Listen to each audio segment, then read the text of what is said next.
مختار بن ابی عبید ثقفی ان چند حکمرانوں میں شامل ہے جنہوں نے بنو امیہ کے خلاف تلوار اٹھائی، اور یہ عبد الملک بن مروان کا زمانہ تھا کہ جب مختار ثقفی کو کوفے پر تسلط حاصل ہوا۔ یہ تابعین میں سے تھا، اور اس کے والد حضرت ابو عبید ثقفی رسول اللہ صلی اللہ علیہ وآلہ وسلم کے مشہور صحابی تھے۔ مختار نے 66 ہجری کو حکومت وقت کے خلاف تلوار اٹھائی اور یہ قسم کھائی، اگر میں کسی بھی ایسے شخص کو قتل نہ کروں جو کہ کربلا کے واقعے میں ملوث تھا تو مجھ پر خدا کی لعنت ہو۔ ناظرین گرامی، یہی وہ قسم تھی کہ جس نے مختار ثقفی کو مقبولیت کی بلندیوں پر پہنچا دیا۔ جب نواسہ رسول سیدنا حسین نے حضرت مسلم بن عقیل کو کوفہ میں اپنا سفیر مقرر کیا تو مختار ثقفی نے حضرت مسلم بن عقیل کی مہمان نوازی کی۔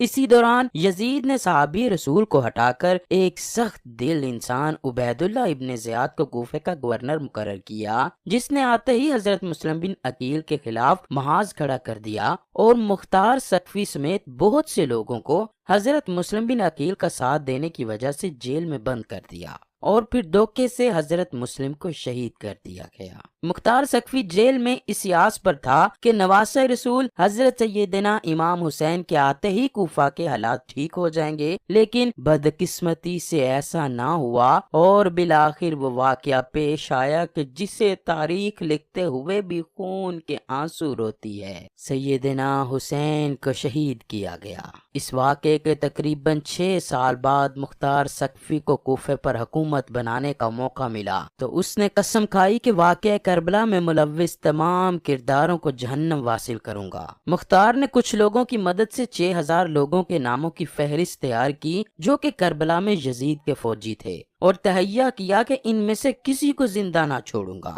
انہیں عبرت کا نشان بناؤں گا۔ آئیے اسی فہرست میں سے کچھ بڑے لعینوں کی موت کا ذکر کرتے ہیں جو کہ مختار کے ہاتھوں عبرت کا نشان بنے۔ سب سے پہلے عمر بن سعد کی بات کرتے ہیں۔ عمر ابن سعد کربلا میں امام حسین اور اصحاب کو بے دردی سے شہید کرنے والے لشکر کا سپہ سالار تھا۔ مختار نے عمر بن سعد کو قتل کرنے کا عزم کیا اور کہا، میں بہت جلد ان صفات کے حامل شخص کو قتل کروں گا جس کا قتل زمین و آسمان اور اس کے تمام رہنے والوں کے لیے خوشنودی کا باعث ہوگا۔ حسین نامی ایک شخص اس مجلس میں بیٹھا ہوا تھا، وہ مختار کی بات سمجھ گیا اور اپنے بیٹے اوریان کو عمر بن سعد کے پاس بھیجا کہ اسے خبردار کیا جائے۔ دوسرے دن عمر بن سعد اپنے بیٹے حفص جو کہ جنگ کربلا میں بھی اس کے ساتھ تھا مختار کے پاس بھیجا تاکہ اس سے گفتگو کرے۔ حفص جب مختار کے پاس پہنچا تو مختار نے اپنے ایک فوجی افسر کو جس کا نام کیسان تمار تھا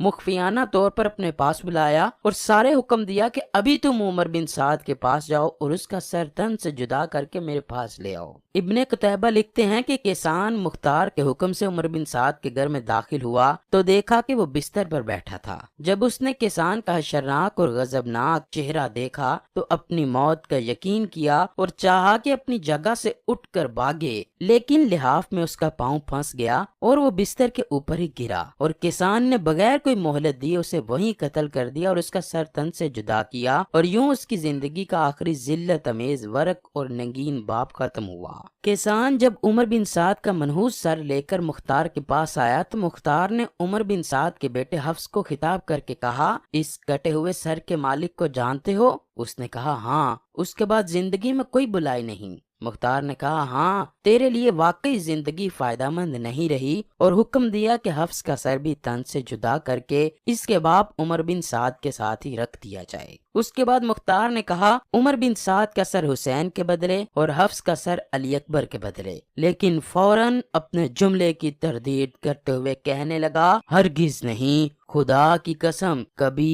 یہ برابر نہیں ہو سکتے، بلکہ اگر میں قبیلہ قریش کے 3/4 حصے کو بھی قتل کر دوں تب بھی حسین ابن علی کی انگلی کے گھرا کے برابر بھی نہیں ہو سکتے۔ پھر مختار نے دونوں کے سر سیدنا علی شیر خدا کے بیٹے حضرت محمد بن حنفیہ کے پاس بھجوا دیے۔ دوسرا بدبخت خولی بن یزید تھا جو کہ مختار کے ہاتھوں ہی کتے کی موت مرا۔ یہ خولی وہی شخص تھا جس نے نیزے پر حضرت سیدنا مولا امام حسین کا سر انور چڑھایا اور کوفہ ابن زیاد کے دربار میں لے جا کر خوب انعام و اکرام حاصل کیا۔ بعض روایات تو یہ بھی ہیں کہ اسی نے سیدنا حسین کو آخری نیزہ مارا تھا۔ کوفہ پر حکمران بنتے ہی مختار ثقفی نے اپنے کوتوال ابو عمرہ کو چند فوجیوں کے ساتھ خولی بن یزید کی گرفتاری کے لیے بھیجا۔ ان فوجیوں نے آ کر خولی کے گھر کو گھیر لیا۔ جب خولی کو علم ہوا تو وہ چھپ گیا اور اپنی بیوی سے کہنے لگا کہ تم ان فوجیوں سے کہنا کہ مجھے خولی کے بارے میں نہیں پتا۔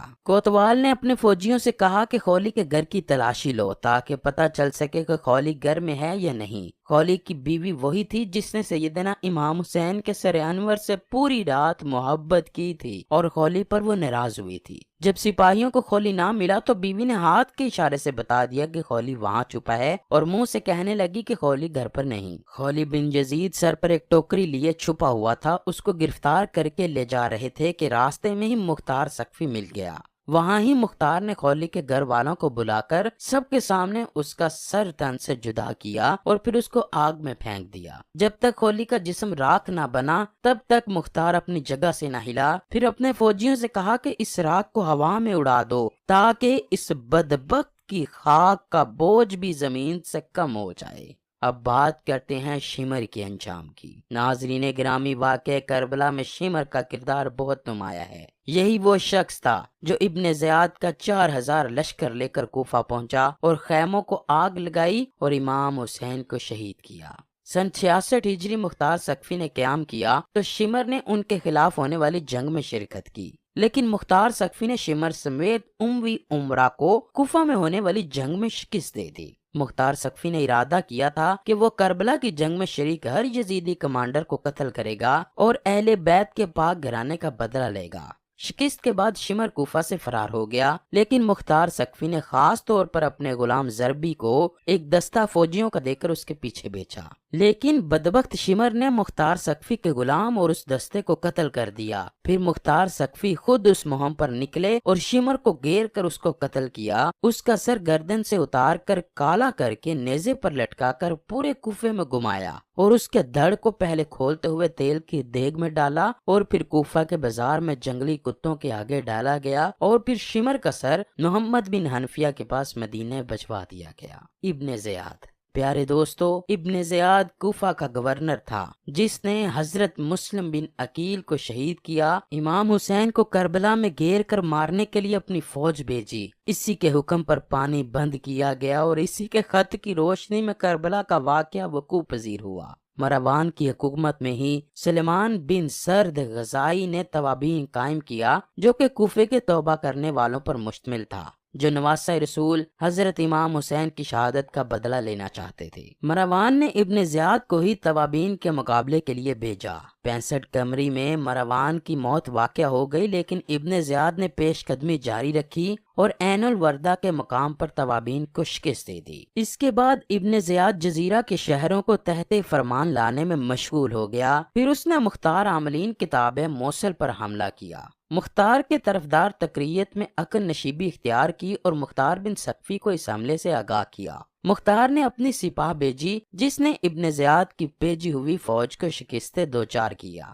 چنانچہ مختار ثقفی کے لشکر کی کامیابی کے بعد ابن زیاد نے بدلہ لینے کے لیے ان پر حملہ کیا، جبکہ اس بار مختار ثقفی نے ابن زیاد کے مقابلے کے لیے ابراہیم بن مالک اشترا کو بھیجا۔ چنانچہ دریائے خاضر کے ساحل کے نزدیک موصل سے 5 فرسخ کے فاصلے پر عراقیوں اور شامیوں کی بہت بڑی جنگ ہوئی، جس میں محرم 67 ہجری کو ابن زیاد نے شکست کھائی، جہاں پر ابن زیاد کا قتل ہوا۔ عبید اللہ ابن زیاد اور ان کے ساتھیوں کے سر تن سے جدا کر کے مختار ثقفی کے پاس بھیجے گئے، جن کو عبرت حاصل کرنے کے لیے مختار نے اسی مسجد میں اسی جگہ پر رکھا جہاں سیدنا امام حسین کا سر اقدس رکھا گیا تھا۔ اب یہاں ابن زیاد کے سر کے ساتھ ایک نہایت غیر معمولی واقعہ بھی پیش آتا ہے کہ جس کو سن کر آج بھی دشمنان اہل بیت کانپ اٹھتے ہیں۔ یہ واقعہ جامع ترمذی میں 3780 پر درج ہے۔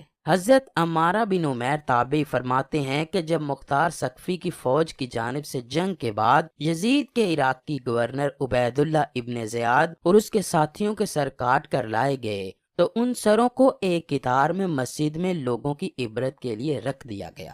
حضرت عمارہ فرماتے ہیں جب میں مسجد میں پہنچا تو لوگ کسی خوفناک شے کو دیکھ رہے تھے، وہ آیا۔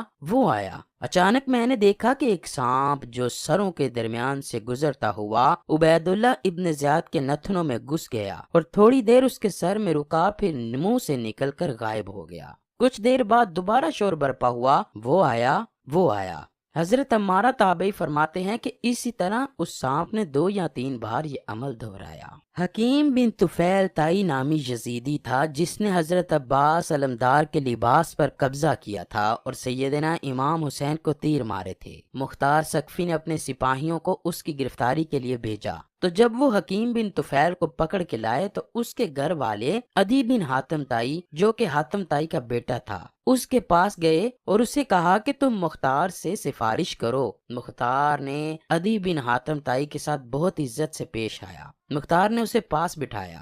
عدی نے اپنے آنے کی وجہ بتائی تو مختار نے کہا، آپ محمد کے نواسے کے قاتلوں کے بارے میں سفارش کرتے ہیں؟ اس نے کہا، حکیم پر جھوٹا الزام ہے۔ مختار نے کہا، اچھا ہم اس کو چھوڑ دیں گے۔ سپاہیوں کو راستے میں معلوم پڑ گیا تھا کہ عدی حکیم کی سفارش لے کر مختار کے پاس چلا گیا ہے، اس لیے سپاہیوں نے راستے میں ہی حکیم کو قتل کر دیا۔ اس کو نشان عبرت اس طرح بنایا گیا کہ اس کو ایک کمرے میں بند کیا گیا۔ اس سے کہا گیا کہ تم نے عباس ابن علی کے کپڑے اتارے تھے، ہم اپنی زندگی میں تیرے لباس کو اتاریں گے۔ سپاہیوں نے اس کو اندھا کر دیا، پھر کہا کہ تم نے حسین ابن علی کو تیر مارا تھا، ہم بھی تجھے تیر ماریں گے۔ یہ کہتے ہی انہوں نے تیر مار کر حکیم کو قتل کر دیا۔ کربلا میں ان لوگوں نے حضرت امام حسین اور ان کے ساتھیوں کے ساتھ طرح طرح کے ظلم کیے تھے۔ جو لوگ بھی میدان کربلا میں سیدنا امام حسین کے مقابلے میں گئے تھے، جس نے بھی مولا حسین یا ان کے ساتھیوں کو شہید کرنے کی جرت کی، ان سب کو مختار ثقفی نے بہت بے دردی سے جہنم واصل کیا، اور یقیناً وہ اب بھی جہنم کا ایندھن ہی بن رہے ہوں گے۔ ایک روایت کے مطابق 6000 کوفیوں کو مختار نے اپنے ہاتھوں سے ذلت کی موت مارا۔ ان کے علاوہ بھی بے شمار لوگ طرح طرح کے عذاب میں مبتلا ہوئے۔ تاریخ چیخ چیخ کر بتا رہی ہے کہ ان میں سے کوئی نہ بچا جس نے اس دنیا میں ہی سزا نہ پائی ہو۔ ہر کسی کو بری سے بری سزا اور عذاب کا سامنا کرنا ہی پڑا تھا۔ جس نے بھی واقع کربلا میں مظالم ڈھائے تھے، یہاں تک کہ اس عذاب سے تو یزید بھی نہ بچا اور بہت ہی دردناک موت سے مرا۔ اللہ پاک سے دعا ہے وہ ہمیں رسول اللہ صلی اللہ علیہ وآلہ وسلم اور ان کی پاک آل سے لا محدود محبت عطا فرمائے۔ کمنٹ سیکشن میں آمین ضرور لکھیے گا۔